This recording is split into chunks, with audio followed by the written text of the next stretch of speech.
Bonjour à tous et merci mesdames, messieurs d'être avec nous pour ce nouveau numéro de Droit de réponse, votre émission de débat et de décryptage des principaux sujets d'actualité parus dans la presse en semaine. Plus de 7 mois après la catastrophe ferroviaire des ECA, les résultats de l'enquête gouvernementale mise sur pied au lendemain de ce drame ferroviaire ont été rendus publics cette semaine.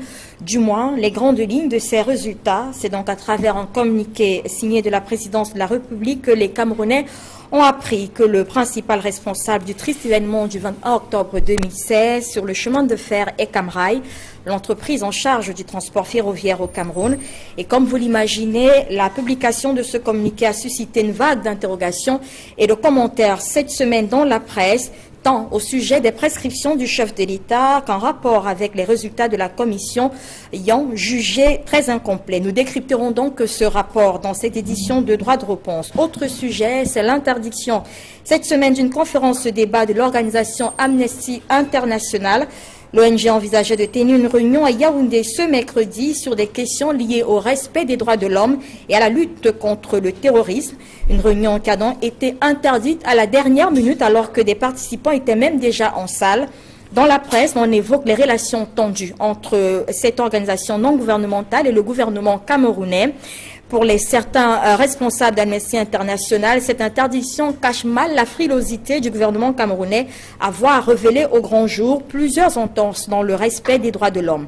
Autre sujet à suivre au menu de nos échanges ce dimanche, avance-t-on vers la décrispation dans la crise anglophone? Certains optimistes pourraient bien le penser au regard de la dernière actualité au tribunal militaire. On a appris lors de la dernière audience que des leaders anglophones pourraient être mis sous surveillance judiciaire dès le 7 juin prochain, date de la prochaine audience.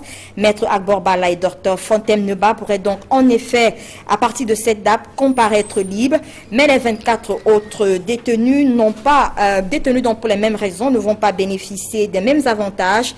Est-ce de bonnes augures? On parlera de tout cela dans cette édition de Droit de réponse avec nos panélistes. Mais avant, on fait un tour de revue de presse avec Flavien Dongo, comme tous les dimanches, pour voir et comprendre comment est-ce que la presse a traité des sujets retenus. Bon dimanche à vous, Flavien. Bonjour et bonne fête des mères. Merci. Toutes les mères. Merci à vous. Puisque vous êtes une mère, et bonne fête à vous. Merci Flavien. Donc, alors on fait cette revue de presse avec les 3 sujets, ou plutôt 2 principaux, et un sujet quand même qui nous intéresse également, cette situation des leaders anglophones. Bien entendu, je voudrais bien commencer par des sujets qui ont attiré l'attention des reporters de la presse écrite cette semaine. Vous avez parlé de la catastrophe des ECA. La nouvelle expression révèle que le chef de l'État a finalement levé un pan de voile sur le rapport d'enquête du 352 qui avait sémé la désolation à Ezeka le vendredi 21 octobre 2016. Selon bien sûr le quotidien du Carrefour Equinox à Douala, au-delà de la chaîne de responsabilité à établir, donc les poursuites judiciaires sont prescrites aussi. Dans le communiqué rendu public par le secrétaire général de la présidence de la République, le journal, qui analyse d'ailleurs les contours de cette sortie, fait savoir que Paul Biya trompe les victimes avec 1 milliard de francs CFA. Dans les mesures prises, il y a la question sur le contrat qui lie d'ailleurs le Cameroun à Bolloré. Le reporter rappelle que le contrat a une durée de 30 ans. Dans le dossier proposé par la nouvelle expression, donc il est dit que le cas des ECA donne espoir pour les résultats des enquêtes des catastrophes du lac Nyos, de Sam et Foulan et bien sûr de Manga Pongo, pour ne citer que ces quelques cas.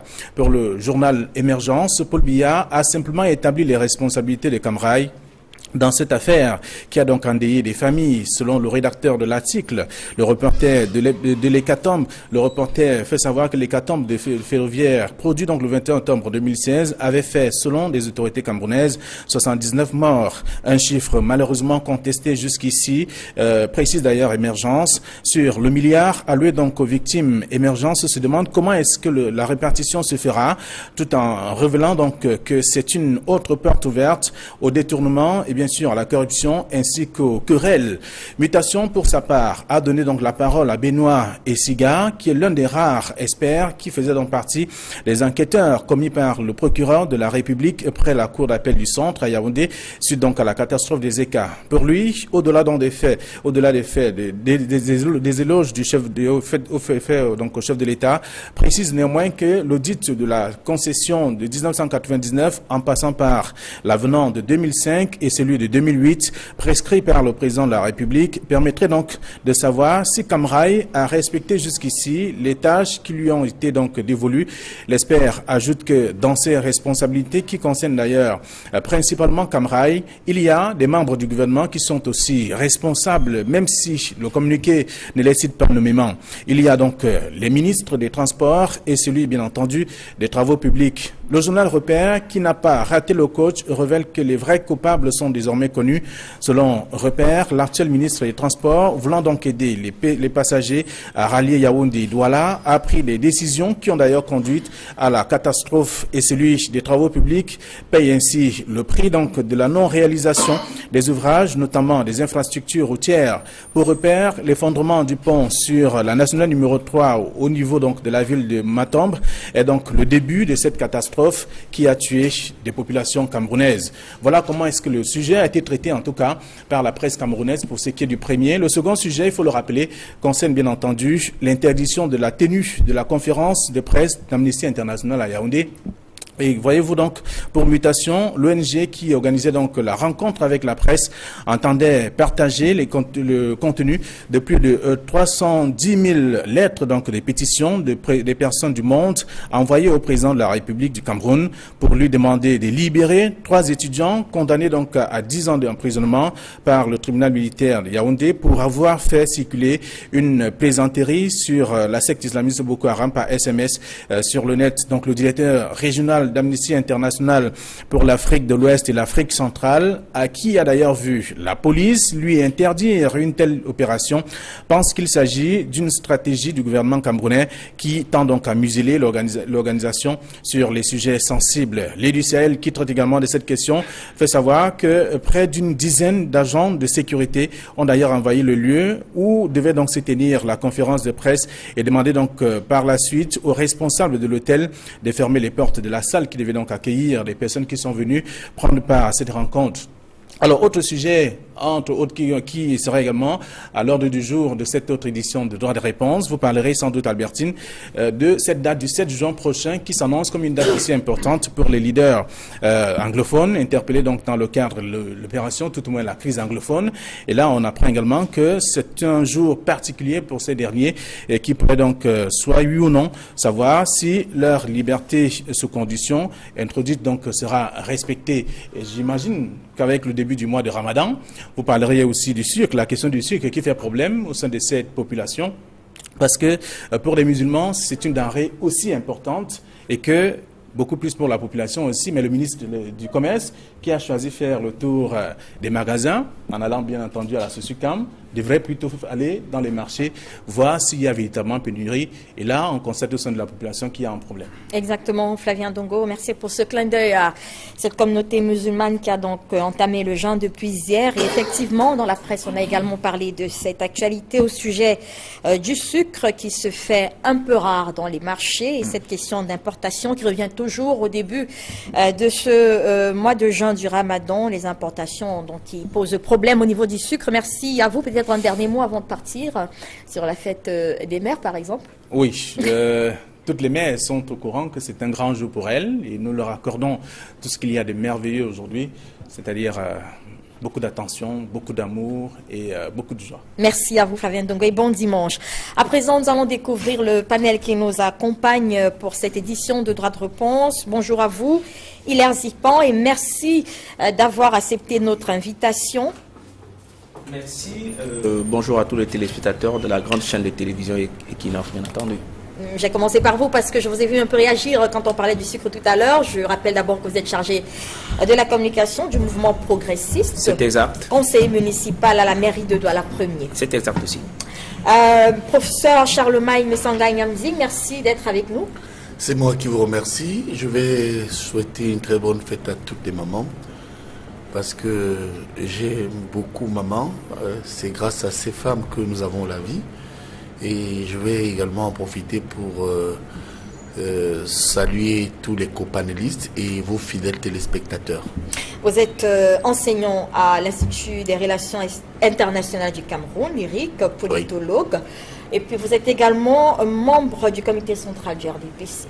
Oui, c'est cela. Et c'est avec beaucoup d'honneur que j'assume depuis l'âge de 19 ans mon engagement auprès du président de la République et du RDPC. Comment vous avez vu que j'ai bien dit le président de la République, parce que beaucoup ont tendance à oublier que le président Paul Biya a précédé le RDPC. Il est arrivé aux affaires en novembre 82. 3 ans après, il a mis en place la politique de rigueur et de moralisation. Et le parti est venu en 1985 à l'effet de l'accompagner. Et je suis souvent bien surpris de voir des gens qui pensent que le biaïsme rivalise avec le parti. Non, c'est le parti qui doit soutenir le biaïsme et par conséquent la politique de rigueur et de moralisation de l'homme Paul Biya. Merci, professeur Messanga Nyamzing. Bonjour également à vous, Jacques Bima, et merci d'être avec nous sur ce plateau. Bonjour Albertine, bonjour à tous les téléspectateurs d'Equinox TV et bien sûr aussi bonne fête aux mamans. Je suis très heureux d'être ici et je pense que nous allons mener un débat citoyen pour l'intérêt de notre pays. Alors vous êtes expert ferroviaire, manager, opérateur économique. Vous avez surtout dirigé pendant une quinzaine d'années la Citrafer, Société internationale des travaux ferroviaires. Et ça n'arrive pas tous les jours. Vous êtes vous aussi militant du RDPC, membre du comité central. Nous en avons 2 sur le plateau ce dimanche. Oui, exact. Ouais, d'habitude, le RDPC est seul sur le plateau. Ce que je peux dire, je l'avais promis. J'étais ici au moment où il y a eu cette catastrophe ferroviaire des ECA. Je n'avais pas voulu, en tant qu'expert, prendre des positions. Je vous avais dit que je vais prendre position quand le chef de l'État va publier sa position, donc la position officielle. Et je suis donc là aujourd'hui pour analyser avec vous, pour permettre aux Camerounais de mieux comprendre ce communiqué qui a été publié par la présidence de la République. Chose promise, chose due. Merci d'avoir accepté notre invitation. Philippe Nanga, bonjour et bon dimanche. Bonjour et salut à toutes les citoyennes et à tous les citoyens qui nous regardent en ce moment.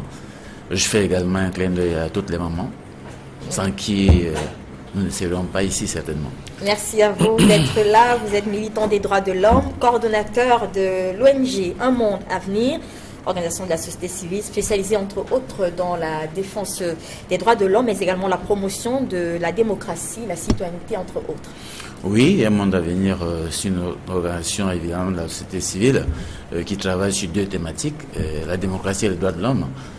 Il faut aussi signaler que je suis quand même membre du directoire du réseau Dynamique Citoyenne, voilà, et membre du REDAC, le réseau des défenseurs des droits de l'homme en Afrique centrale. Merci d'avoir accepté notre invitation. Nous allons commencer tout de suite. Peut-être un mot.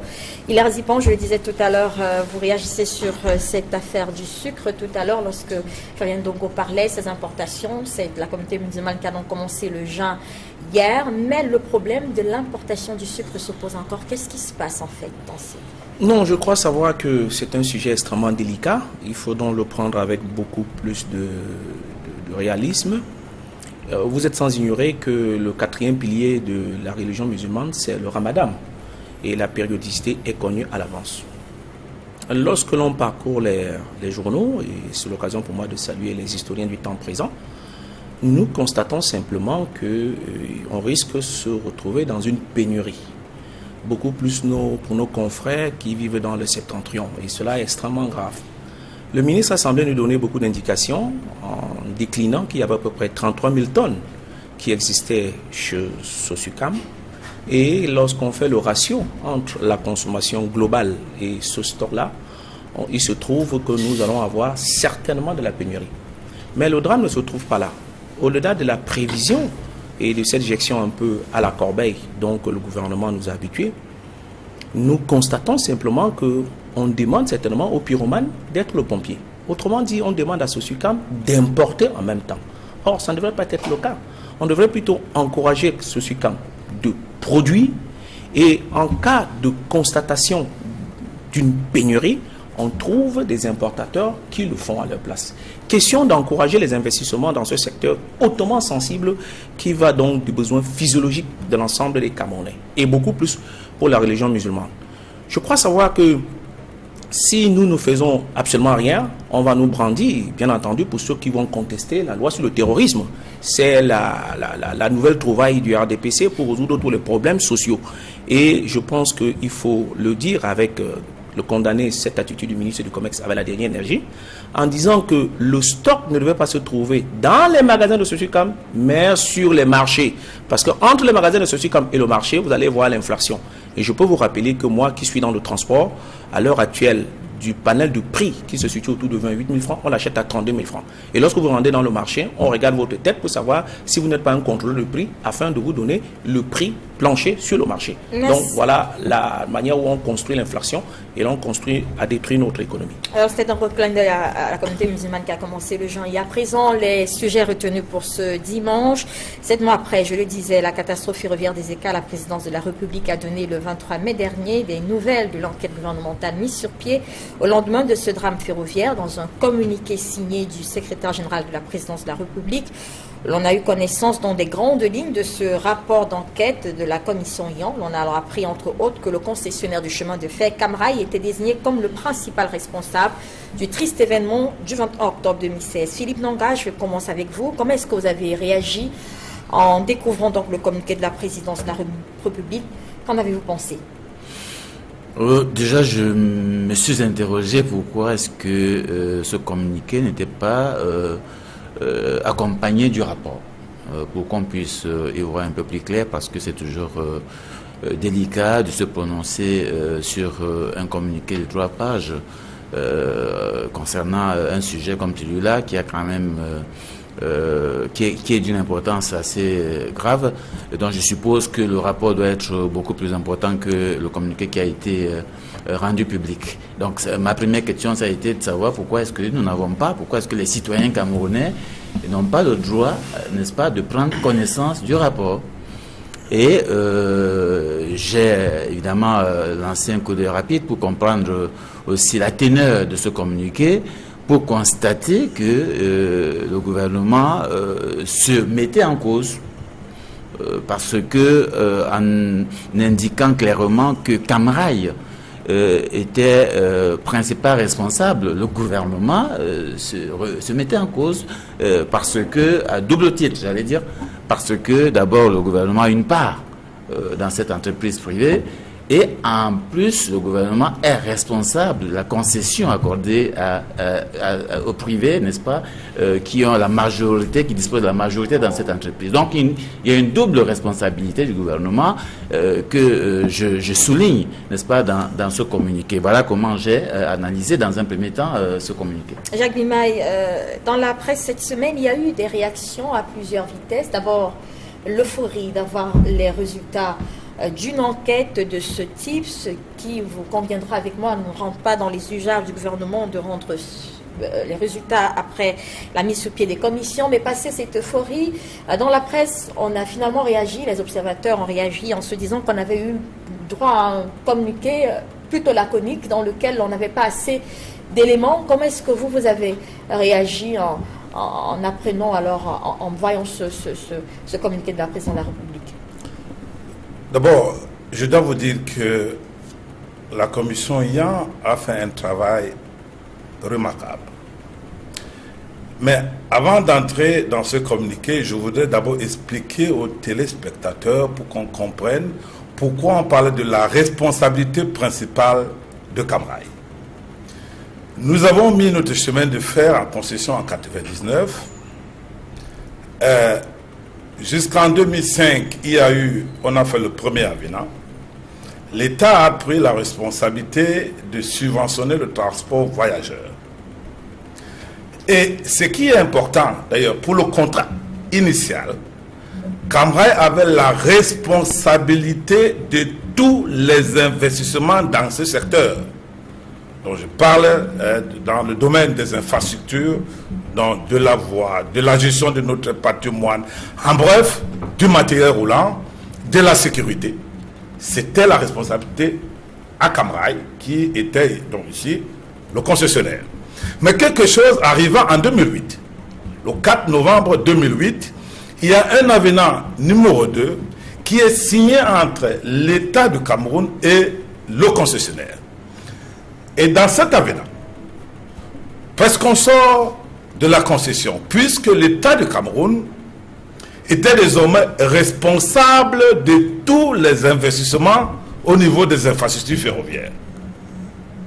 Et la mission de maître d'ouvrage délégué, je dis bien maître d'ouvrage délégué, maître d'œuvre délégué, responsable de la sécurité de notre chemin de fer, toutes ces missions ont été confiées aux concessionnaires.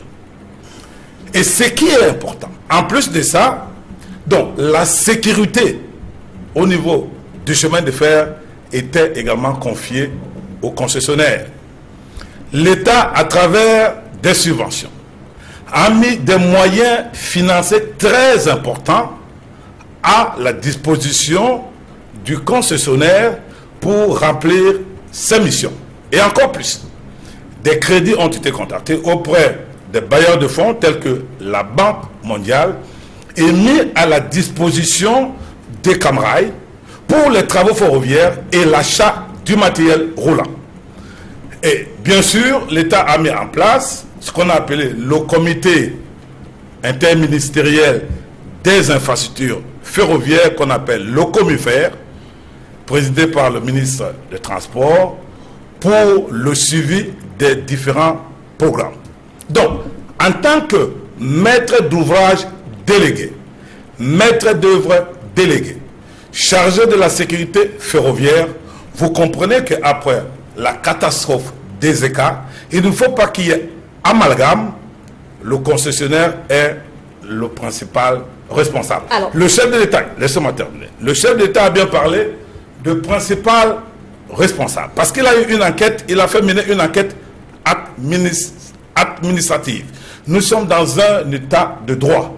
La justice va faire son travail et il y a certains détails. Donc la chaîne de responsabilité sera établie et je pense que le chef de l'État l'a dit. Il y a des audits qui seront menés pour savoir pourquoi avoir mis tant de moyens. Le chemin de fer, au lieu de se développer, de se moderniser, on a plutôt reculé aujourd'hui par rapport à la date de la mise en concession. Alors, M. Lima, ce que vous me dites en gros, pour que tous les Camerounais comprennent, c'est que l'État, alors le gouvernement n'avait aucun droit de regard sur ce qui se passait dans notre chemin de fer. C'est parce que je vous ai dit qu'il y a un comité interministériel des infrastructures ferroviaires, le COMIFER, qui était chargé du suivi des différents programmes. Ce qui veut dire qu'on ne peut pas avoir Camrail comme seul responsable de ce qui s'est passé. Non, écoutez, je vous ai dit, pour le moment, on parle de responsable principal. Je vous dis que la chaîne de la responsabilité sera définie au niveau de la justice. Mais je veux vous dire ceci. Très bien. Laissez aussi l'amalgame en associant des positions politiques et des positions au niveau de l'exploitation. Le ministre du Transport, le ministre, on peut apporter certaines critiques, mais je dis bien que, au niveau de responsabilité, un ministre du Transport qui vous demande de transporter des Camerounais, c'est tout à fait normal. C'est comme on dit, s'il y a des problèmes, on demande aux bus, aux agences de travail, de transport voyageurs, de transporter des Camerounais. Mais madame, vous n'allez pas transporter des Camerounais n'importe comment. Nous avons des normes et des mesures de sécurité. Il y a une déontologie.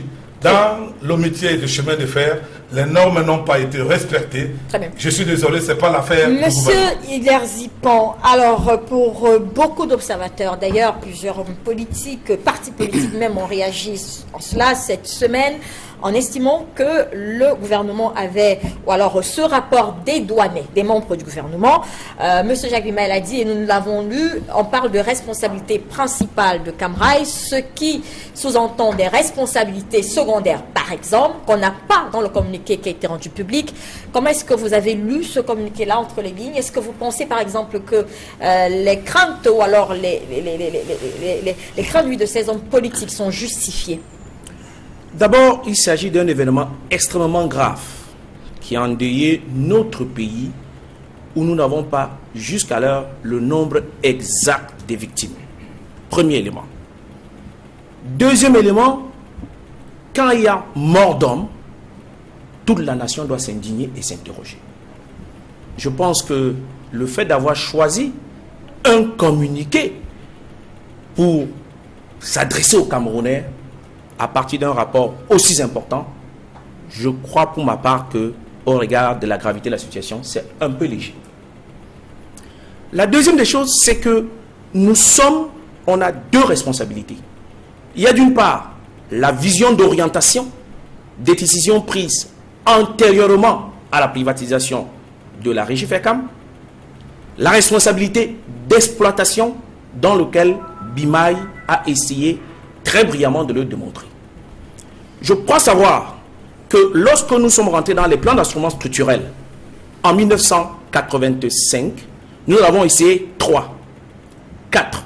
Et c'est le Premier ministre Peter Mafani qui est venu le conclure avec, bien entendu, le point d'achèvement en 2006.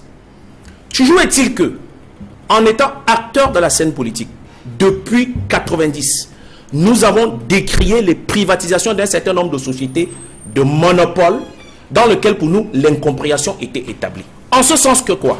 Vous ne pouvez pas prendre une responsabilité étatique, monopolisée, qui appartient à l'ensemble de tous les Camerounais, pour donner ce monopole à un privé, dès lors que vous avez décliné dans la convention, c'est-à-dire avec des avenants qui dégageaient les responsabilités. Là est encore la deuxième erreur. Mieux, nous n'avons pas que ce secteur-là, parce que, autrement dit, tous les moyens que nous avons mis dans Camrail aujourd'hui indiquent à suffisance que l'exploitant, à savoir le groupe Bolloré, a profité simplement des Camerounais, parce qu'il y avait une adéquation entre le service produit et le prix payé. Je rappelle, moi qui fais la sous-traitance avec Camrail, qu'entre 1999 et 2006, Camrail a augmenté 5 fois le prix de transport aux marchandises. Je rappelle aux téléspectateurs que la charge, l'exploitation de chemin de fer, dans sa grande majorité, est faite à 90% sur la marchandise. Il n'y a que 10% qui reste en fait sur le voyageur. Donc, là n'était pas le débat. Alors, on essaye d'allumer un contre-feu pour nous faire croire qu'il y a la responsabilité de l'État. La deuxième responsabilité, c'est la convention en elle-même. Si elle semble être secrète, le communiqué nous a donné quelques indications. Très clairement, en disant qu'on devait mettre en place un patrimoine, du moins une société qui devait veiller à la sécurité de notre patrimoine.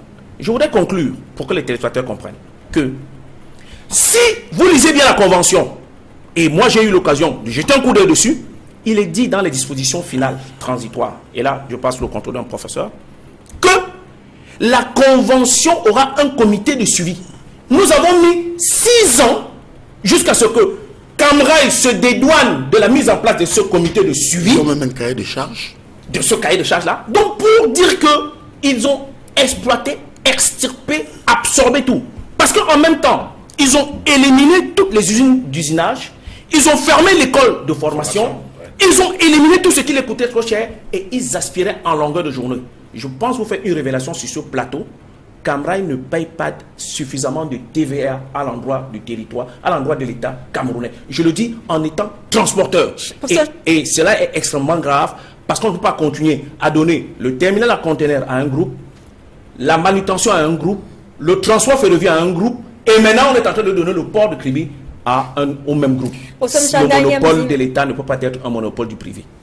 Professeur Sangay Amding, alors pourquoi est-ce que ce communiqué, pourquoi justement avoir choisi de communiquer, alors de faire savoir les grandes lignes de ce rapport camerounais par un communiqué qui reste très laconique, dans lequel on n'a pas tous les éléments qu'il faut pour comprendre ce qui s'est passé dans ce rapport-là? Est-ce que pour vous, avec ce communiqué, on a une bonne visibilité de ce qui a été fait comme travail? Est-ce qu'on peut comprendre toutes les responsabilités à dégager dans le cadre de cet accident? Est-ce que vous êtes satisfait au regard de ce communiqué-là? Oui, d'abord, pour répondre à votre première préoccupation, le président de la République l'a promis aux Camerounais.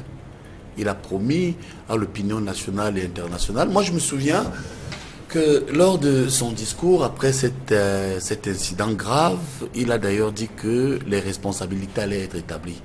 Alors, il a fait un communiqué aujourd'hui qui apporte la preuve que ce n'était pas tout simplement un discours de séduction. Mais sur la question, j'ai une observation et une analyse à faire. D'abord, je voudrais avoir une pensée à l'observation pour les familles.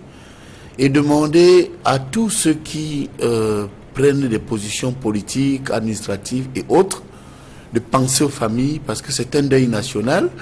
Et j'ai vu et entendu un avocat pleurer parce qu'il a perdu son époux, je crois, Maître Dissak, c'est Dissak et Dissaké.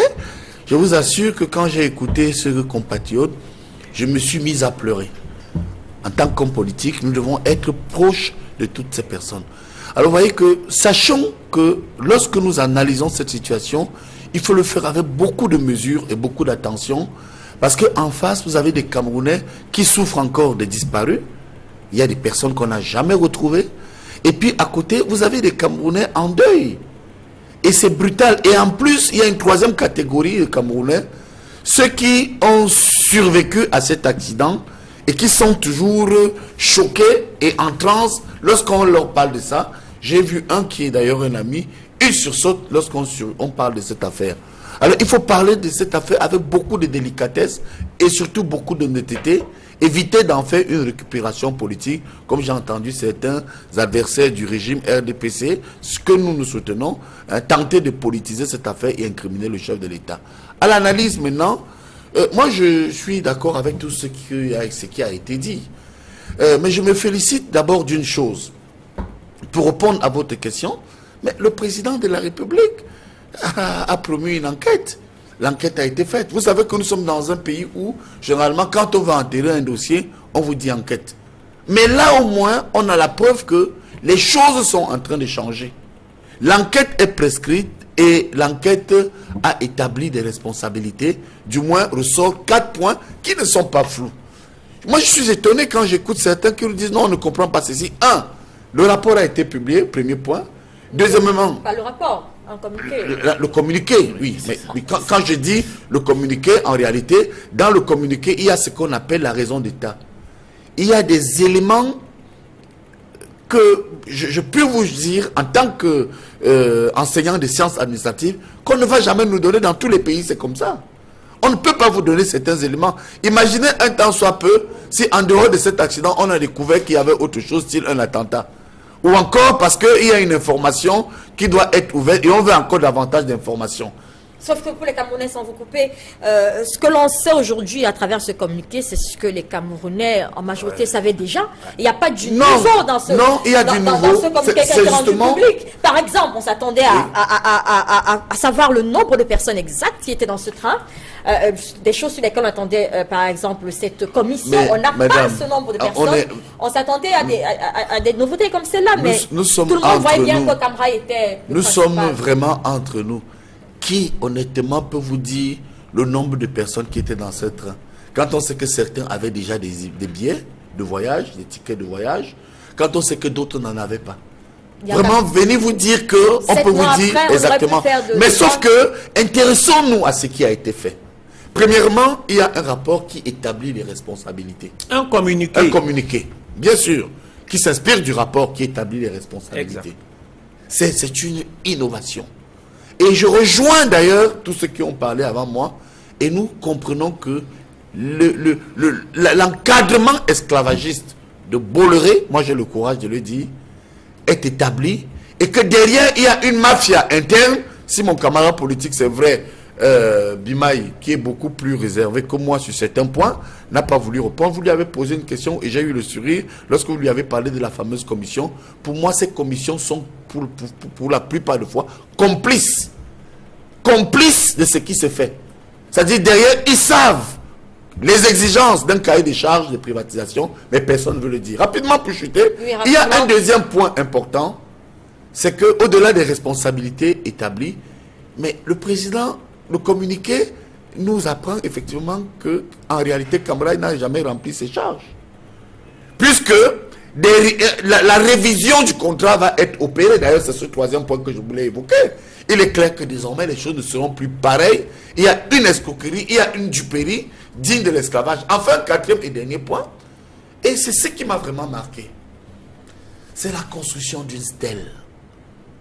Enfin, quand vous visitez l'histoire du Cameroun et des faits politiques et sociaux, jamais au plus haut niveau on a pris l'initiative de construire une stèle pour les martyrs. Très bien. Moi, je dis que rien que du point de vue symbolique, ces 4 déterminants, personne ici, je dis bien ici, n'a le droit de penser que le gouvernement est resté indifférent.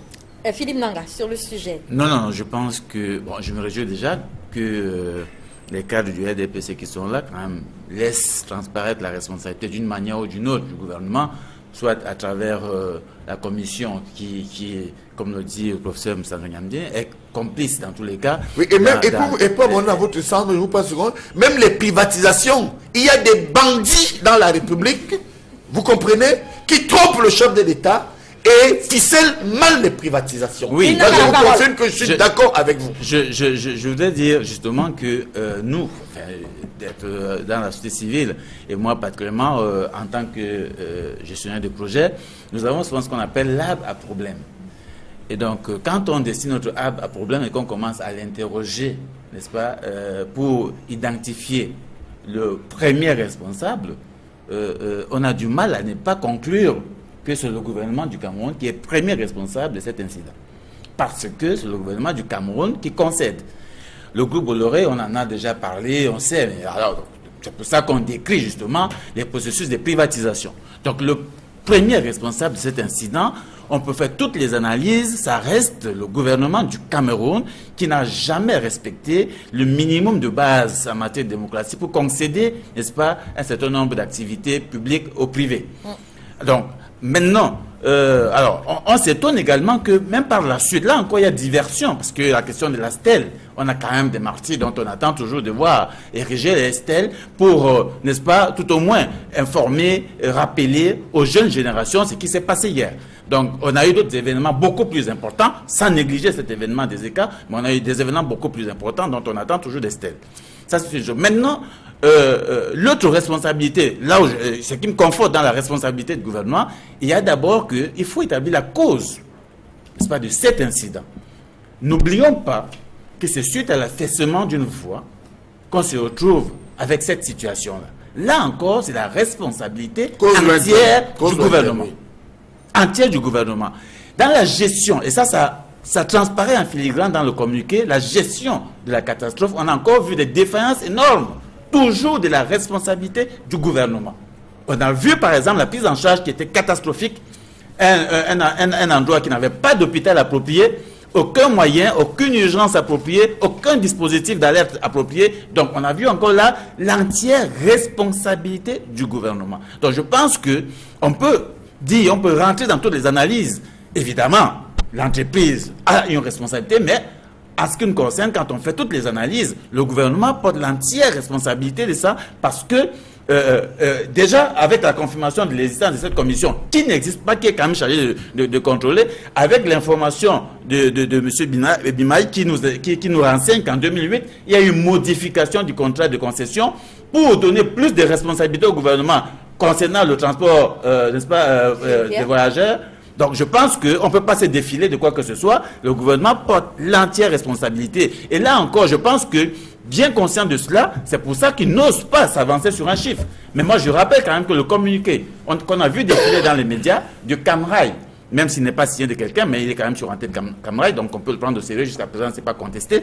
Il indique qu'il y a plus d'1 millier de dossiers, n'est-ce pas, en étude dans leur administration. Ça veut dire que il y a quand même plus d'1 millier de personnes qui ont déposé, n'est-ce pas, des dossiers là-bas. Ça veut dire que c'est un problème important. Au regard des 79 morts qui sont, n'est-ce pas, présentés par le gouvernement, je pense qu'il y a quand même quelque chose de profond, de fondamental qu'on doit régler, parce que je signale que jusqu'à maintenant, il y a des familles qui n'ont pas retrouvé leurs personnes qui avaient pourtant bel et bien pris ce train. Donc je pense que ça c'est fondamental. On risque de choquer davantage de gens tant qu'on n'éclaire pas les citoyens camerounais qui ont le droit de savoir sur le nombre de personnes exactes, plus ou moins exactes, parce que même si on ne peut pas donner le nombre exact, on peut quand même donner un nombre approximatif des gens qui étaient dans ce train.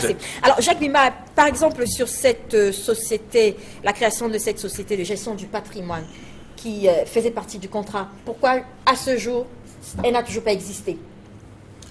Non, écoutez, je vais d'abord dire ceci, je vais d'abord revenir sur ce que le gouvernement, M. Nanga, ce qu'il a dit. On a privatisé Parce que l'État de Cameroun n'avait pas assez de moyens. On ne privatise pas le monopole d'image. Excusez-moi, s'il vous plaît. On ne privatise pas les sociétés de monopole. Et en plus, ce n'était pas la volonté seule du gouvernement. Exact. Ça veut dire simplement que les négociateurs, face à la étaient incompétents. Laissez-moi terminer. Laissez-moi continuer. Ne nous coupons pas. Les bailleurs de fonds nous ont mis le couteau à la gorge. Avec une politique d'austérité. L'État a été obligé, dans la précipitation, de céder certaines entreprises stratégiques au privé. Donc, ne faisons pas l'amalgame. Nous avons des problèmes de développement au niveau des infrastructures techniques et sociales. Ce n'est pas avec cet accident qu'on sait qu'on n'a pas de centres hospitaliers un peu partout. Ce n'est pas avec ça qu'on sait qu'on a des problèmes de route. Ne faisons pas l'amalgame. On a confié notre chemin de fer à quelqu'un à qui on a donné des moyens nécessaires. Moi, je pense que ici, la responsabilité secondaire, le président veut avoir clair, il veut un audit. J'ai donné des moyens. Pourquoi le chemin de fer n'est pas dans un état optimal? Et là-dedans, tous ceux qui ont eu à choisir, par exemple, les voitures qui ont transporté nos compatriotes, qui n'avaient pas de frein, qu'on nous dise comment on a fait pour... où on a acheté ces voitures et comment. Et tous ceux-là sont aussi responsables de ce qui s'est passé. Laissez-moi continuer. Et puis, non. Sur la société, je vous en prie. Non. Je vais revenir sur la société de patrimoine. Je voulais seulement vous dire, on a coupé ma tête, je suis rentré dans ce pays pour contribuer au développement du Cameroun. Citrafer a été sacrifié tout simplement parce que j'ai pensé qu'en tant que patriote, je pourrais contribuer à la construction de ce pays. Tout à fait. Quand j'ai mis le doigt sur des dossiers qui fâchent, où je suis content que l'audit va nous dire, c'est pour ça que je ne voudrais pas parler. Parce que le concessionnaire ne peut pas se comporter comme ça s'il n'a pas de complicité dans la maison. Dans la maison. N'hésite pas, camarade. Donc, moi, je pense que vous parlez maintenant de la catastrophe des ECA. Il y a le scandale de Citrafer, où il y a eu aussi des morts, des familles, des employés qui ont perdu des femmes, des enfants, etc. C'était parce que, au fait, je ne demandais que, par exemple, cette société de patrimoine. Parce que je sais que notre patrimoine a été bradé. Alors, pourquoi n'avez été mis en place, justement, est-ce qu'on n'aurait pas permis au gouvernement d'avoir un droit de regard ce qui se passe? Je voudrais vous dire ceci. Quand il y a eu l'accident de Bobogo, vous vous rappelez, en 2009, et puis le train couchette du côté nord, le chef du gouvernement avait pris des mesures fortes, avait donné des instructions de la mise en place de cette société de patrimoine. Et d'ailleurs, avec des propositions qui étaient concrètes. Je vous dis, vous ne pouvez pas avoir un chemin de fer, vous n'avez pas une structure de contrôle technique du matériel roulant. À qui la route? Non, laissez-moi. La route, par exemple, là, vous voyez, il y a le contrôle technique des véhicules. Le chemin de fer est encore beaucoup plus complexe. Je vous dis que le chef du gouvernement, sur mes propositions, avait instruit la mise en place de cette société de patrimoine qui devait voir tous ces problèmes. Mais, comme le concessionnaire ne voulait pas investir pour acheter du matériel roulant, on a tout fait pour torpiller ce projet. Et le chef du gouvernement, avant qu'il y ait la catastrophe des ECA, a donc lancé un audit du chemin de fer et demandant à cet audit que les experts proposent les textes pour une société de patrimoine.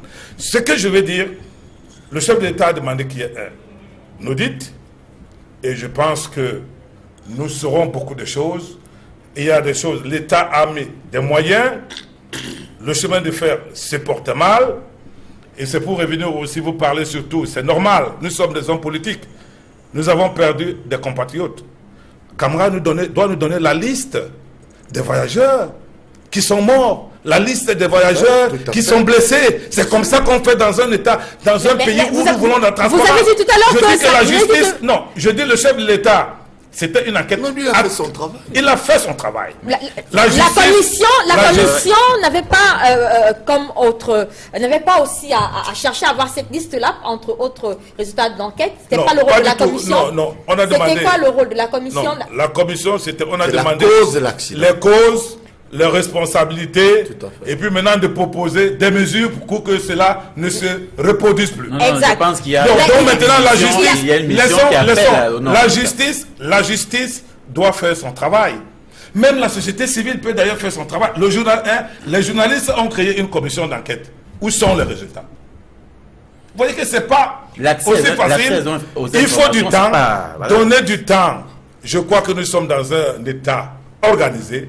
La justice va faire son travail et je le dis bien que Camara sera obligé de nous donner la liste de ceux qui ont voyagé et puis la liste de ceux qui sont blessés et de ceux qui sont morts. Monsieur Zipon, justement, entre autres critiques qu'on fait à ce communiqué-là, c'est par exemple les sanctions.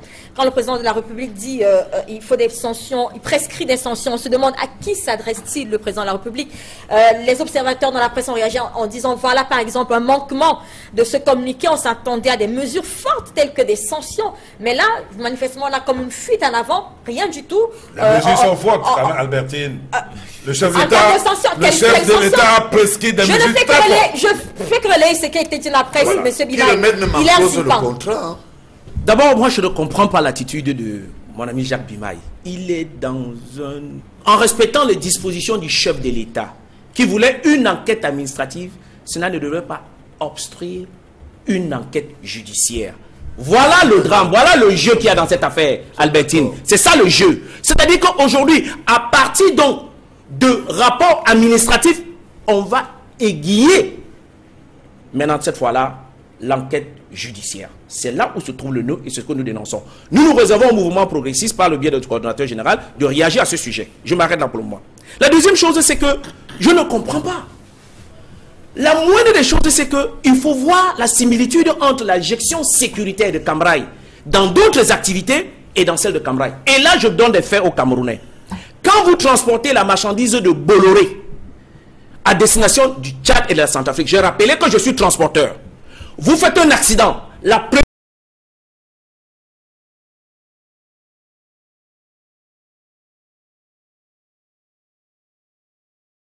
des choses, aucune personnalité, aucun dirigeant à Cam Rai jusqu'alors.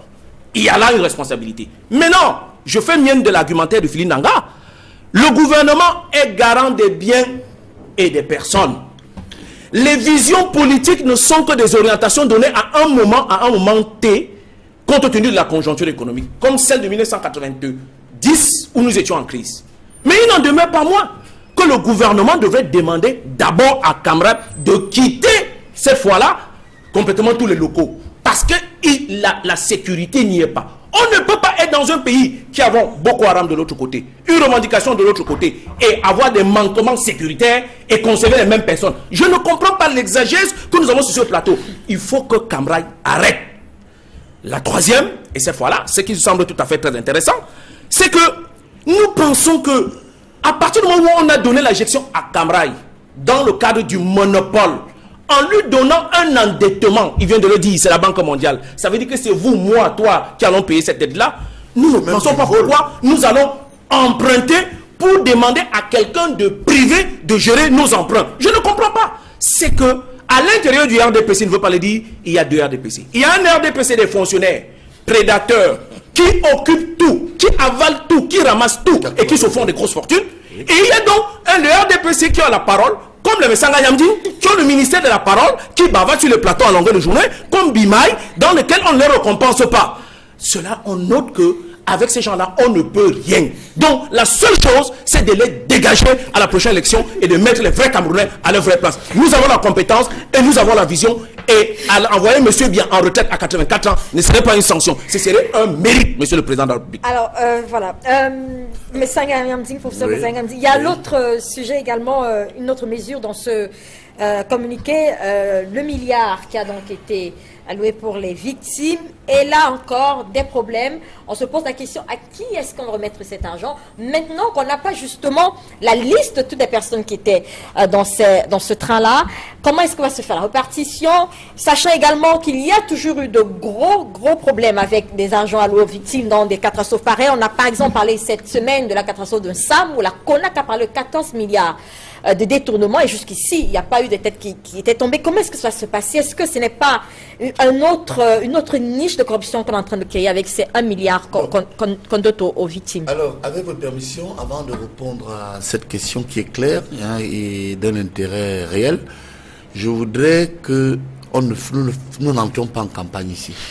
Parce que si nous entrons en campagne, je vais rappeler à M. Zipa, qui est très intéressant en termes d'expertise, que l'opposition ne fout rien. C'est vous qui nous posez problème. Parce que vous ne saisissez que des opportunités. Accident, c'est là où on vous voit. 20 mai, c'est là où vous parlez. Et je peux parler du 6 novembre ou encore du 24 mars. Quand nous menons nos activités, c'est là où vous vous élevez, quand vous n'attendez pas tout simplement la fin de l'année. Non, vous êtes très intéressant en tant que technicien. Ne faisons pas de la politique politicienne. Nous soutenons le président Paul Biya. Les Camerounais vont décider. Et vous savez que, d'ailleurs, si le président Paul Biya ne va pas, moi j'y vais. Et au-delà de Messanga Nyamding, on a beaucoup d'autres dans le RDPC qui peuvent partir.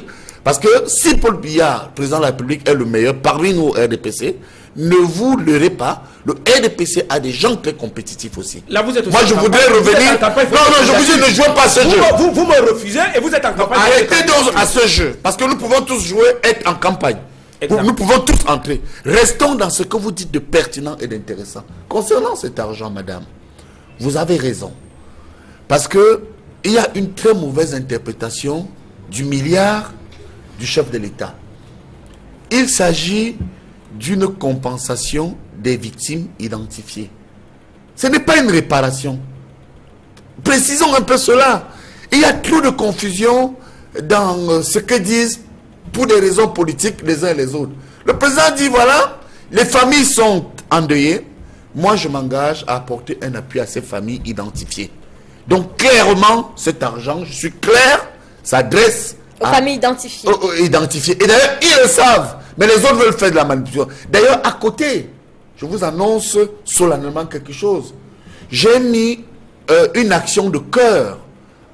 Et je lance ça dès la semaine prochaine. Parce que j'ai fait un petit calcul. Si chaque Camerounais apporte un soutien de 1000 francs, j'ai appelé ça 1000 francs action de cœur pour soutenir les familles endeuillées de Camraï. 1 million de Camerounais, ça fait 1 milliard. Imaginez si 3 millions de Camerounais cotisent, je vais prendre un huissier, au-delà des partis politiques, pour qu'on accompagne le gouvernement dans cette action.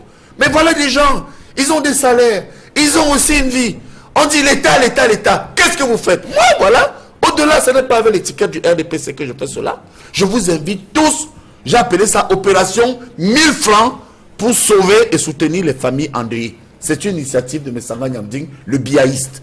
Et vous voyez que j'ai fait mon calcul. Si j'ai 3 millions de Camerounais qui versent 1000 francs, je vous assure, on va avoir 3 milliards. Et ces 3 milliards vont accompagner le soutien d'1 million apporté par le chef de l'État. Voilà ce qu'il faut faire. Quant à monsieur, et je termine là-dessus, monsieur Philippe Nanga, il a dit quelque chose de grossier et de grave. Même si je partage ses analyses de fond. Il dit, c'est seul l'État qui est responsable. C'est pas vrai. J'ai dit, c'est le premier responsable. Non. J'ai jamais dit c'est si vous réécoutez, peut-être c'est un lapsus là, je vous concède cela. Puisque vous premier responsable, là je suis d'accord.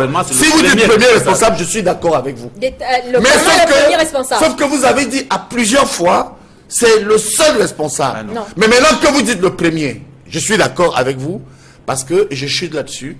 Cet accident nous permet de comprendre les failles d'une mafia qui est dans le RDPC et qui est à côté du chef de l'État, c'est-à-dire celle qui conduit les privatisations. Je vous assure, madame, la main sur le cœur, les Camerounais nous écoutent, beaucoup de Camerounais se sont engraissés. Si le président, comme il a commandé cet audit, nous allons voir que beaucoup, même en prison, je vous dis, certains sont en prison, suivez mon regard, ce sont ces gens qui contrôlent effectivement Camraï. Ce sont ces gens qui contrôlent les privatisations à la Sonel, à la AS Sonel, et ce sont ces gens aussi qui contrôlent l'eau. Et on a dit ici que cette mafia de privatisation, en effet, il a raison.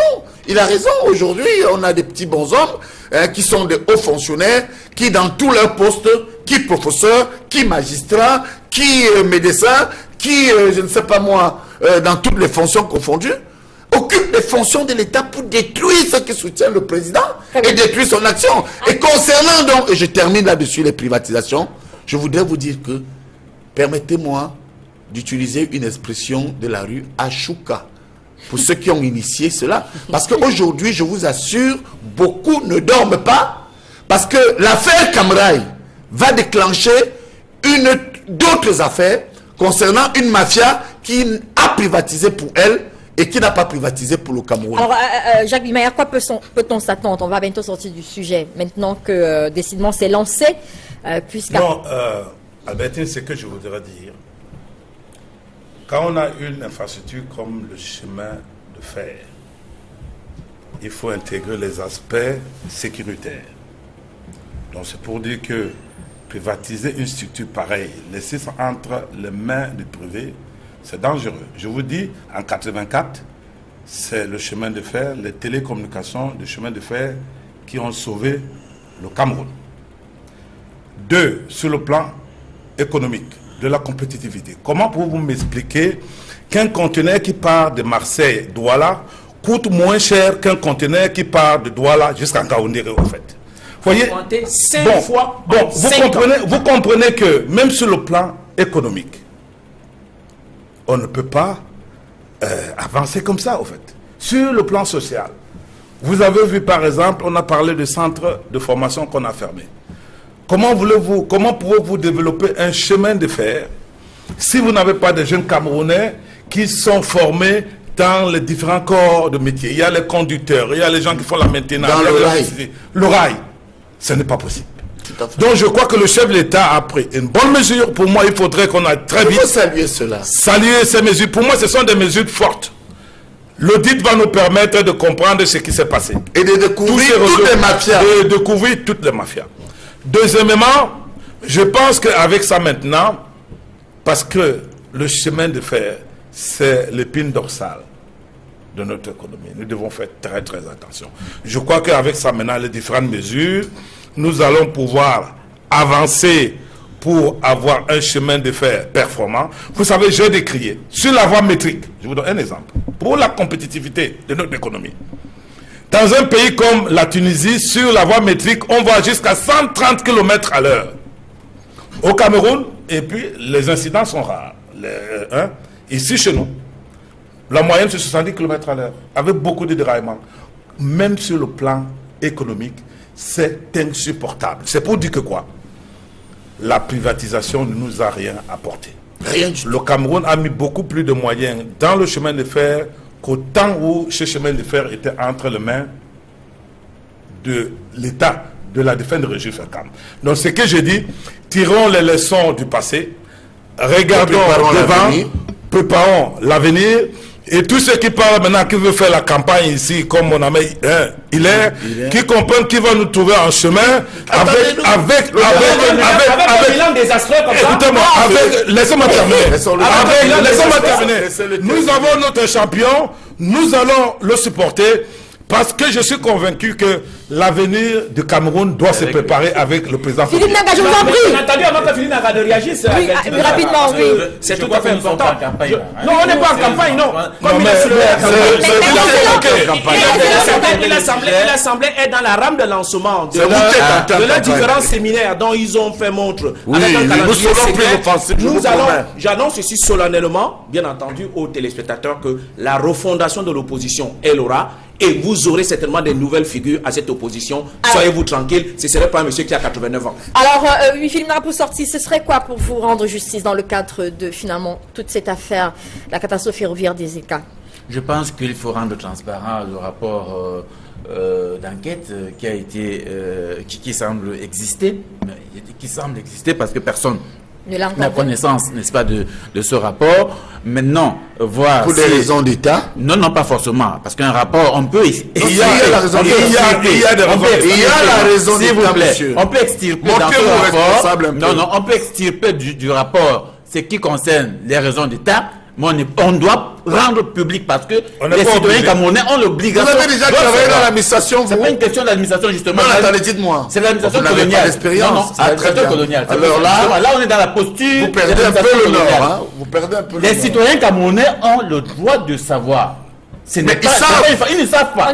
Ils savent pas. Il y a eu Le une situation. communiqué est Non, assez clair. c'est pas le communiqué qu'on attend. Une commission a été mise en place. Je vous rappelle que cette commission fonctionne avec les frais publics. C'est les citoyens camerounais qui cotisent, qui contribuent pour faire fonctionner On ne cette dit commission. pas le contraire. Maintenant, les contributeurs ont le droit de savoir. C'est pas une faveur. Le président Biya a l'obligation de rendre compte aux citoyens camerounais. Mais C'est il pas a une promis. faveur. Non, il l'a pas fait. Non, il n'a pas fait. Très bien. Il peut expliquer du rapport, c'est dont il estime que c'est d'ordre sécuritaire d'État, mais il a l'obligation de rendre public le rapport. Ça, c'est de maintenant. Ça, c'est la première chose à faire. Et ce rapport doit ressortir des éléments importants tels que le nombre de personnes qui sont décédées. Il faut éclairer les familles qui, jusqu'à maintenant, n'ont pas eu leurs personnes, soit vivantes, soit mortes, dans cette situation. Ça, c'est quelque chose qui est fondamental. Je vous dis qu'on ne peut pas conclure ce dossier-là si on n'a pas trouvé des réponses à ces familles qui sont toujours en train de rechercher leur On n'a pas dit non, la justice va faire le travail. non, c'est pas une question de justice. Laissons-le terminer, S'il y a une parce que commission je qui a vais été dire- mise en place, elle doit aller le plus Rapidement, loin possible. on a fini. Donc maintenant, On sort bientôt, oui. parce que j'estime que le milliard de francs, là encore qui est présenté comme un acte de magnanimité du chef de l'État, je suis choqué encore par cela parce que c'est toujours des fonds publics. C'est pas de sa poche qui sort cet argent pour donner. Mais on n'a pas dit le contraire. Maintenant, quand c'est des fonds publics, c'est l'argent des citoyens camerounais. Là aussi, je suis un peu, j'allais dire, admiratif, mais ça peut pas de l'admiration de voir la témérité des cadres du RDPC qui sont ici, qui se félicitent, n'est-ce pas, de la malgouvernance, n'est-ce pas, dans laquelle le Cameroun est plongé depuis plusieurs années et qui aujourd'hui vous n'êtes pas gentil du tout, ressort de temps en temps, n'est-ce Je crois pas, que c'est ce que nous toutes ces avons dit, insuffisances-là. vraiment. On a vu gérer la Vous n'êtes communes. pas Je du suis tout quand même, gentil. je suis On quand a même- vu l'opposition je suis gérer quand les même- je suis communes, quand même c'est dans étonné- le pays. je suis Monsieur étonné Finlanda, de la savoir parole. que vous reconnaissez tous que les processus de privatisation ne sont pas Ah, du tout très bien. transparents, Vous ne sont pas saisissez au encadrés. point. Mais vous dédouanez la principale personne qui est responsable de ces processus. Ça, c'est autre chose. Ça, c'est extraordinaire. Merci. Non, je pense qu'il faut reconnaître qu'aujourd'hui, on vit des conséquences graves parce que je le précise encore, quand j'ai parlé de l'entière responsabilité du Cameroun dans cette affaire, Ah, il revient c'est en concernant, par exemple, l'affaissement qui est la cause, la première cause La de cet cause accident. d'Intel, merci. C'est à ce On va niveau que sortir. je Non, non, ça n'a rien à voir avec Laissez-nous l'accident. aussi parler. Je vous en prie. Ça y est, voici. Vous S'il y avait allez l'affaissement parler. intérieur, il n'y aurait pas eu Non, Fichard. non, sur ce point, je vous en prie. reviendra à Non, non, il est je ainsi peux pour pas- d'abord, je- monsieur. D'accord, oui. Allez-y, oui, laissez voir. Bien deux choses. pour dire Rapidement, que- on sort. Oui, très C'est la rapidement, fin, pour oui. dire que on a tout intérêt, en attendant le dit du chef de l'État, de rompre le contrat avec Camrail. Ça peut être une option. La première, Pourquoi pas? c'est qu'au tonne kilométrique, comme venait de dire, bien entendu, Bimaï tout à l'heure, nous sommes à 70 francs au kilomètre, pendant qu'en Côte d'Ivoire, on est à 20 francs, pendant qu'au Maroc, on est à 15 francs, pendant qu'au Togo, non, on est à 20 francs. Cela veut dire que notre chemin de fer coûte cher. Première chose.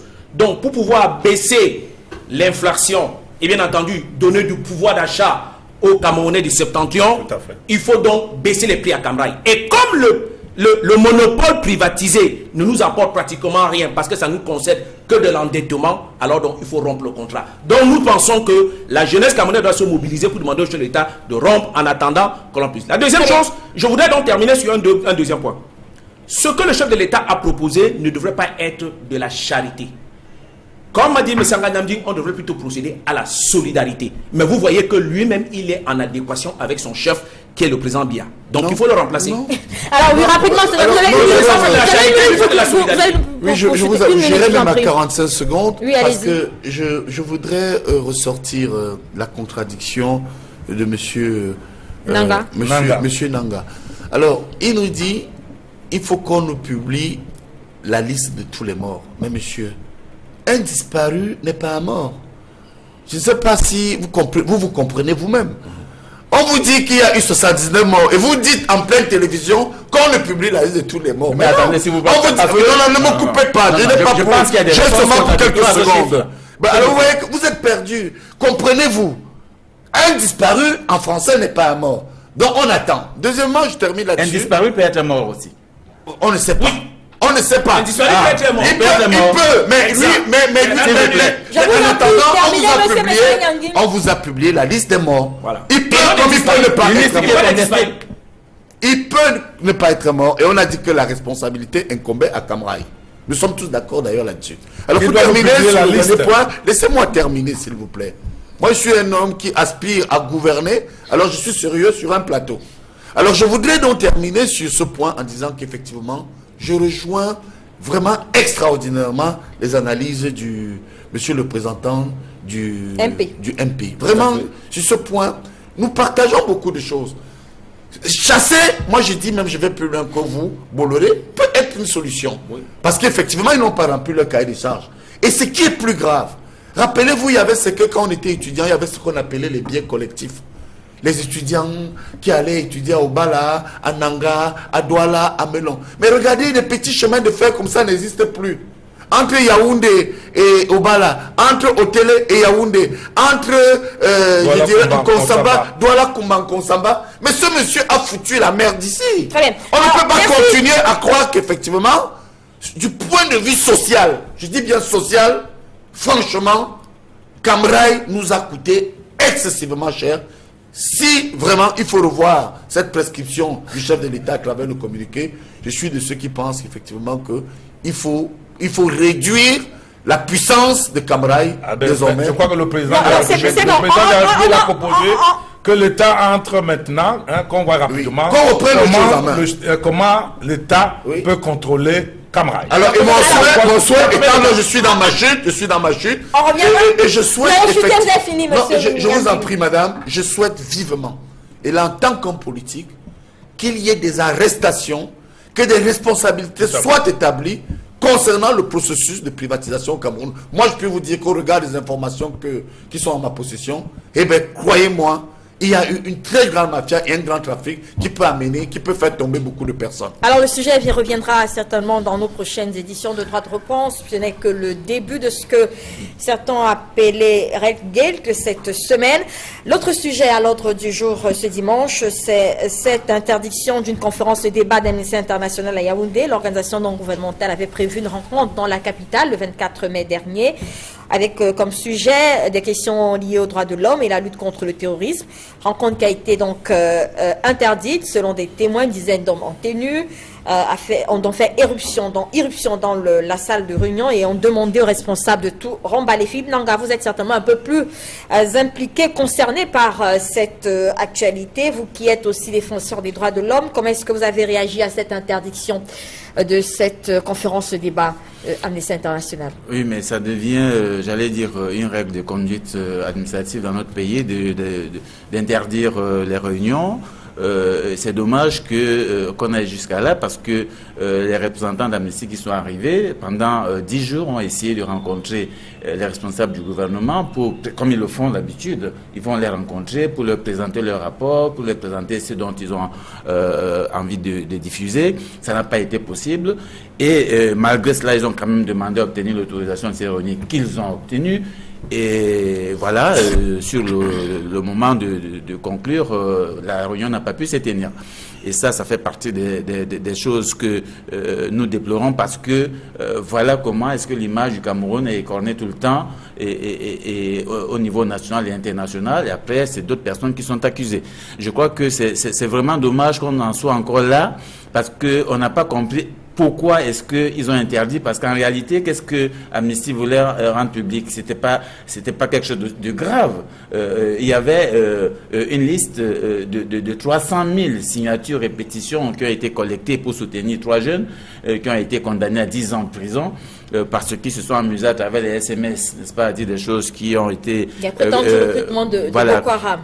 Donc aujourd'hui, on a ces jeunes enfants qui ont pris 10 ans de prison et Amnesty soutient les organisations de défense au Cameroun qui défendent ces jeunes gens-là. Voilà, et ça, c'est une action de plaidoyer qui est une action normale, publique, officielle et qui est interdite. J'ai souvent l'impression, c'est pas pour les jeunes qui soutiennent M. Biya, mais j'ai souvent l'impression qu'autour de M. Biya, il y a, j'allais dire, une artillerie qui empêche toute possibilité de remonter d'informations au plus haut niveau. Et qui font tout pour étouffer, n'est-ce pas, toute tentative d'expression pour empêcher à ce que le président soit informé par le public directement. Et ça aussi, je me demande souvent, est-ce que c'est lui qui met en place une mécanique ou alors c'est des gens autour de lui? Parce que ça dure quand même un bon moment et nous sommes surpris que jusqu'ici, le président de la République et même les cadres du RDPC qui eux-mêmes souvent sont trahis dans ces postures administratives ne fassent rien pour faire arrêter, n'est-ce pas, ces administratifs qui exposent un zèle extraordinaire, mettant, n'est-ce pas, en difficulté l'image du Cameroun. Alors, professeur Nsanga Mding, comment une telle réunion peut représenter une menace à l'ordre public? C'est le motif qui a été donné pour justifier l'interdiction.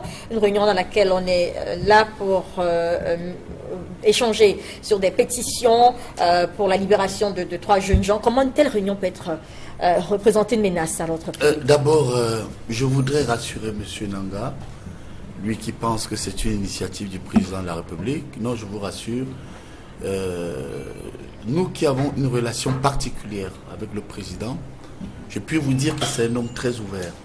Pour preuve, vous avez vu que quand il est arrivé au pouvoir, il n'y avait plus des exilés politiques. M. Kindi, qui est leader du parti de M. Zipan, a été en prison. Les gens comme les Abel Yenga, Lende Toumaza, Suzanne Kalaloube étaient des exilés. Je voudrais vous rassurer. Et mieux encore, ces pires roudoyeurs, c'est-à-dire des gens qui l'ont combattu, les Kodok, on l'a vu à un moment donné, les Belobouba et Magari, et entre autres, je ne vais pas les citer tous, Anta Kazagé, il paie à son âme aussi, c'est vrai, les Dakole d'Ansala sont à ses côtés. Donc c'est vous dire que ce n'est pas un monstre, c'est plutôt quelqu'un de très gentil, ouvert et très affectif, qui s'est toujours battu pour les droits de l'homme. Alors, qu'est-ce qui se passe, M. Msanga? Alors, qu'est-ce qui se passe? Effectivement, moi, j'ai une double position. Je n'ai pas une position de quelqu'un qui lit dans la boule de cristal comme M. Nanga. C'est pourquoi je m'en méfie. Il y a 2 positions. C'est inacceptable, tel que le président a apporté des libertés, qu'à côté, il y ait des agents proches du pouvoir ou du gouvernement qui empêchent à un groupe de pression internationale comme Amnesty, ça peut être Haute Transparency ou autre, c'est le cas d'Amnesty aujourd'hui, de faire une conférence. Et je vous ai toujours parlé du coup d'état scientifique, qui avait effectivement quelques caciques en mal de pouvoir qui posaient des actes à l'effet d'affaiblir le pouvoir du président. Vous voyez qu'il y a beaucoup d'attentats, il y a des dysfonctionnements dans la rue, il y a parfois la corruption. Tout à l'heure, je vous parlais des fonctionnaires qui détruisent des personnes qui veulent travailler pour ce pays. Donc vous voyez que sur ce point, je voudrais vous rassurer une fois de plus, cela relève parfois du zèle de quelques agents complaisants qui veulent écorner l'image du renouveau. Mais par contre, dernier point, je termine là-dessus, il faut aussi faire attention.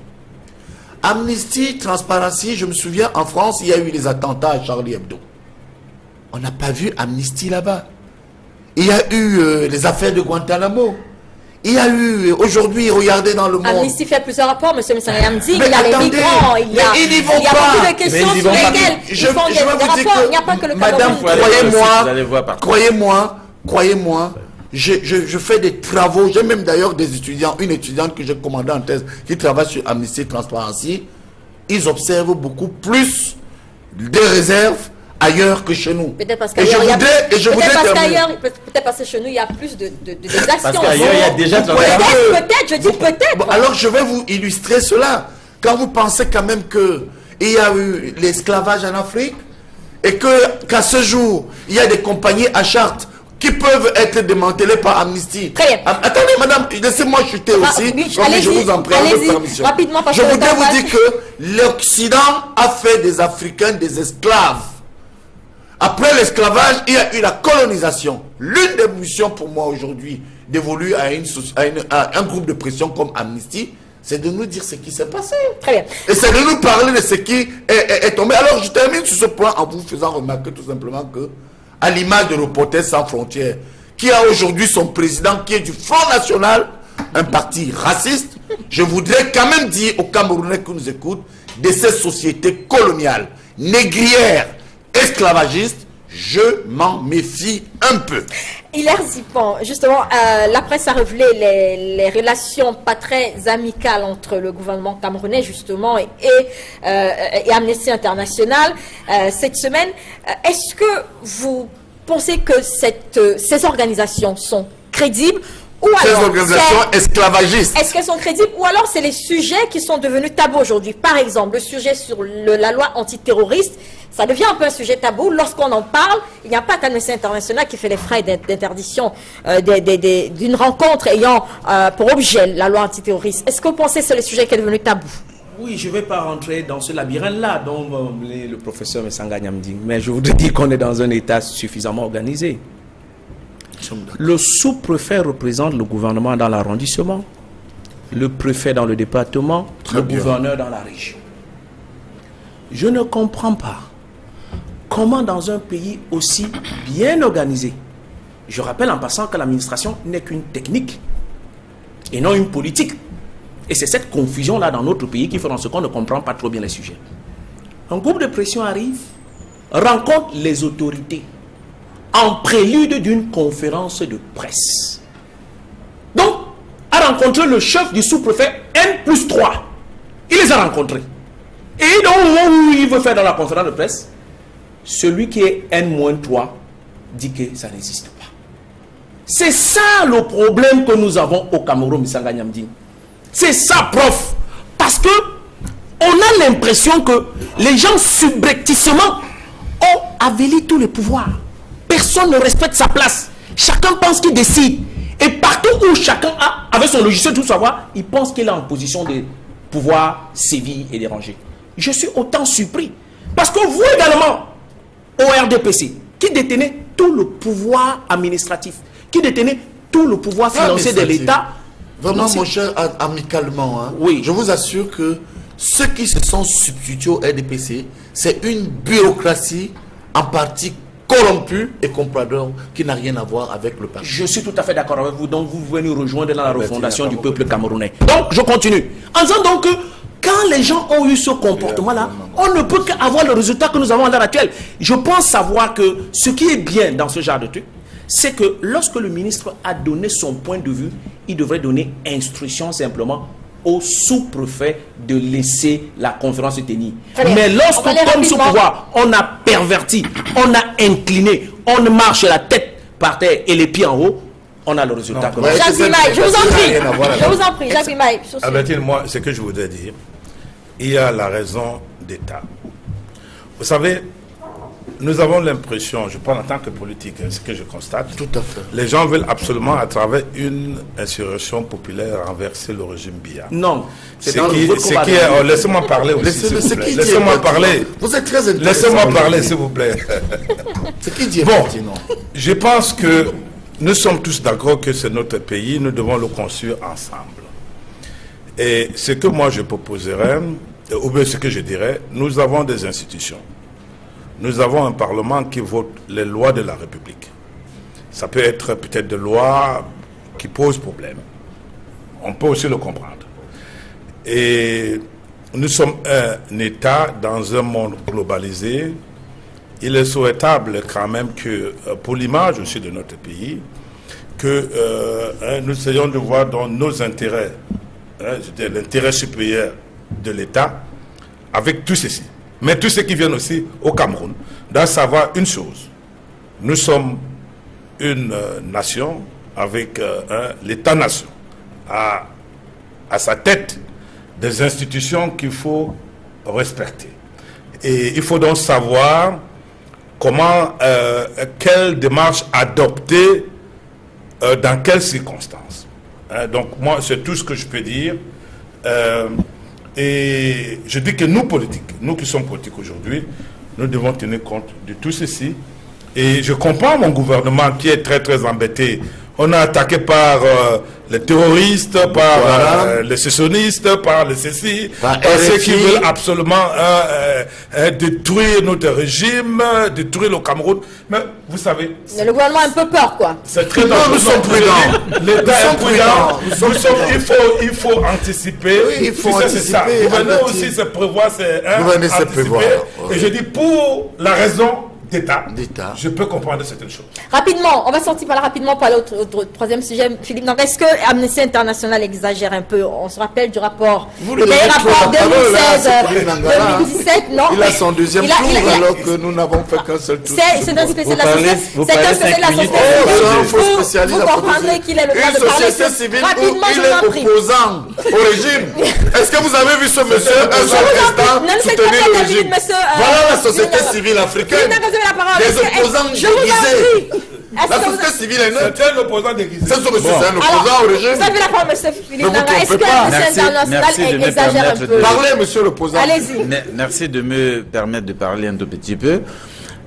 Non, exagérer, je pense qu'il faut aussi, c'est important d'éclairer l'opinion. En réalité, aucune organisation internationale n'intervient au Cameroun sans collaborer avec les organisations locales. Ça, c'est très important. Ça veut dire, vous avez plusieurs fois suivi le REDAC. Malheureusement, quand c'est une organisation du Cameroun, on n'en parle pas. Et quand c'est une organisation internationale, tout le monde sort voilà. Donc je pense qu'il faut retenir ça pour dire que Amnesty ne peut pas, n'est-ce pas, exagérer, parce que je vous dis, leur démarche consiste toujours, d'abord, à collaborer avec les organisations locales, deux, à informer au préalable. Ils ne font rien sans informer au préalable le gouvernement. Ils ne publient aucun rapport sans avoir remis copie d'abord au gouvernement, en lui laissant le temps de réagir. Donc, à aucun moment, je ne vois de l'exagération. C'est des gens qui travaillent techniquement, ils sont irréprochables.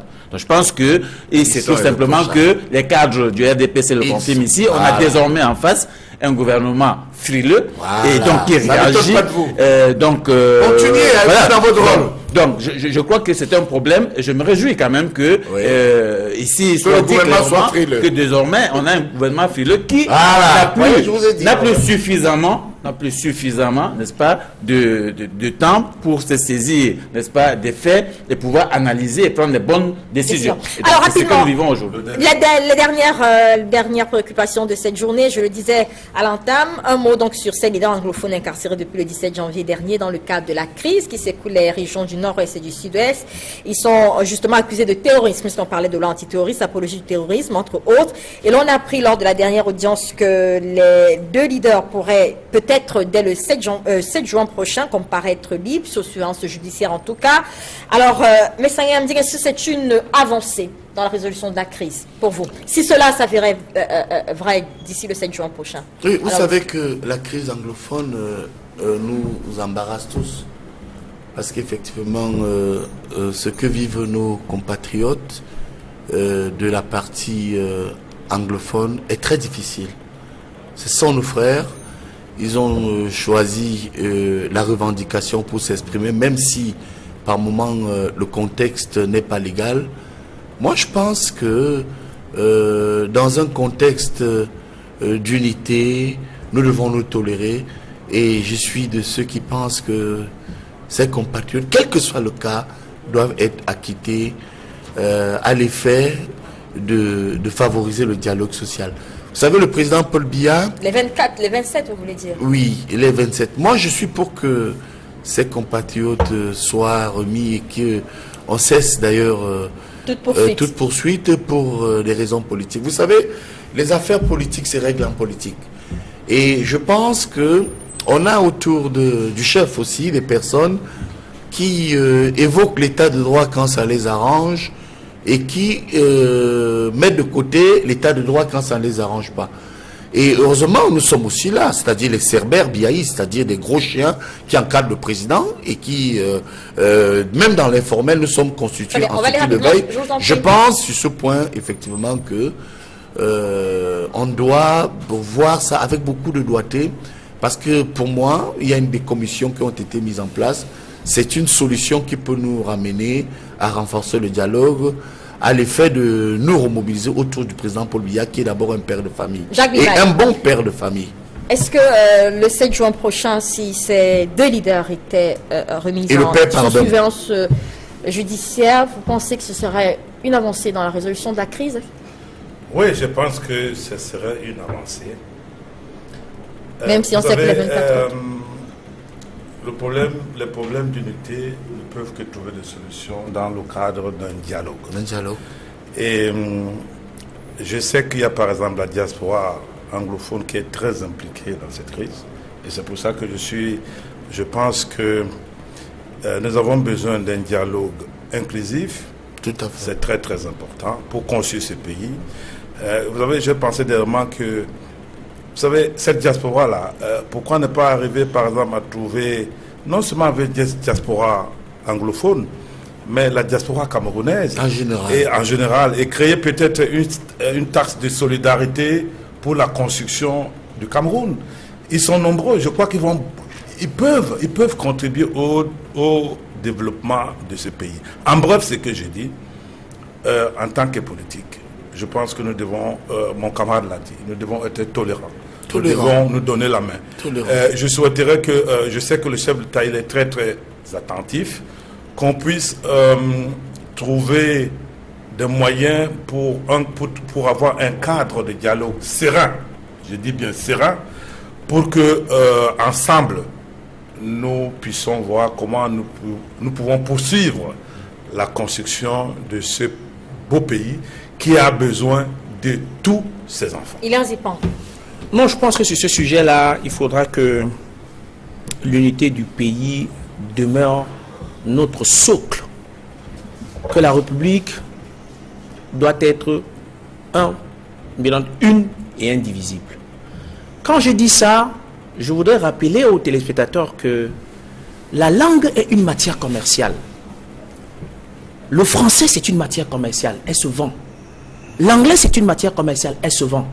Mais une fois que les Nations Unies ou la communauté internationale a désigné la superficie d'un État, a reconnu l'emblème d'un État, a reconnu les ressortissants de cet État-là, il est de bon temps qu'on puisse le construire. Toutefois, nous pensons que nous bénéficions du fait que aujourd'hui au Cameroun, nous avons la meilleure diaspora aux États-Unis. Elle n'est pas qu'anglophone, Bimaï.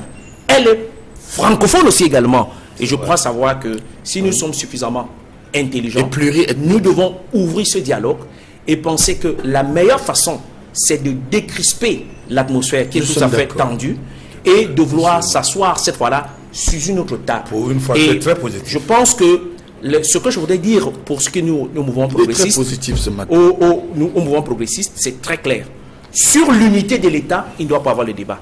Sur la forme de l'État, c'est possible. On ne peut donc pas prendre l'État en otage parce qu'on veut faire le débat de sa forme.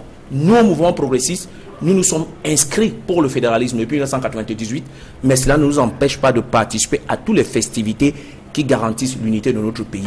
Et c'est comme ça qu'il faut... Et nous allons terminer, merci, avec Philippe Nanga sur le même sujet, cette crise anglophone et peut-être cette probable sortie des leaders. Comment en sortir finalement?